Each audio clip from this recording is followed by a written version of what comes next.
Mr. Woodhill, welcome, and you're recognized for 5 minutes. Thank you. Mr. Chairman, Vice Chairman Schweikert, Congresswoman Maloney, members of the subcommittee. When I asked him how to be a good witness for you, my good friend Billy Tozan, former chairman of the Energy and Commerce Committee, told me that I needed to do two things: be brief and then be gone. But before I am gone, I should tell you what the problem is and offer you at least one decisive solution. Thank you for the opportunity to testify before you today on behalf of the victims and potential victims of corporate account takeovers. My name is Jim Woodhill. I'm a serial entrepreneur in the information security space.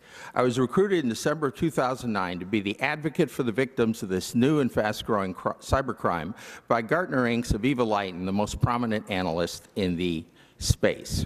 I'm here today because your money is not safe in the bank. Not if you're an American church, school district, small business, or political campaign fund. Not if you bank online using Microsoft Windows. Many of you on this committee have heard from victims in your districts. The shocking thing to victims is that their organizations being vulnerable is an official financial services industry policy known as shared responsibility. Your personal accounts are safe, protected by Federal Reserve Regulation E, but the status of commercial accounts has been the subject of a dozen lawsuits over state law. The consensus of cyber law experts is that shared responsibility will not hold up long term. To date, there have been over 500 victims, at least $100 million have been stolen. Sometimes the bank makes full restitution. Sometimes it reaches a settlement where the loss is split with the victim. But in hundreds of cases, the bank has invoked shared responsibility and stuck the victim with the entire loss. More than one bankruptcy has resulted. The latest lawsuit was filed just May 17th by TRC Operating Company, a California energy producer.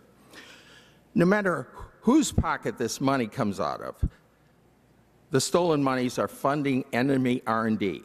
The thefts must stop. This crime wave did not have to happen. The regulators issued guidance in October of 2005 that would have stopped the crime.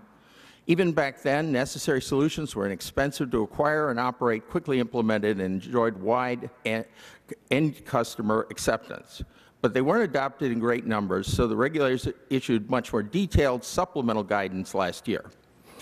If the solutions were available and the regulators had told the banks to use them, why did United Security Bank sign up last month to spend more on lawyers to defend a lawsuit than the $300,000 it would cost to reimburse TRC?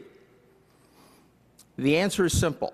America's small and medium-sized banks still have not gotten the memo. Why not? Examples from medicine and public health show that even when life and death are at stake, it takes 20 years to get new information through a medical specialty. As for educating the general public about infectious threats well enough to stop them, public health experience shows that it just can't be done. Fortunately, account takeover can be stopped by the processors, the 13 big and smart organizations that actually run online banking on behalf of their 5,000 small clients, just as has already been stopped by the very largest banks who are their own processors. Weighing the alternatives, moving the risk of this crime and responsibility for stopping it to the processors is the victim's first choice. It's fast, government's not in the loop. But there are other solutions that would work.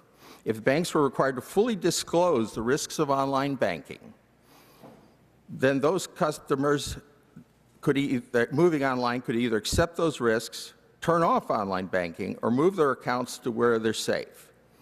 I think banks would quickly turn to their processors for protection rather than admit that money is not safe in their bank.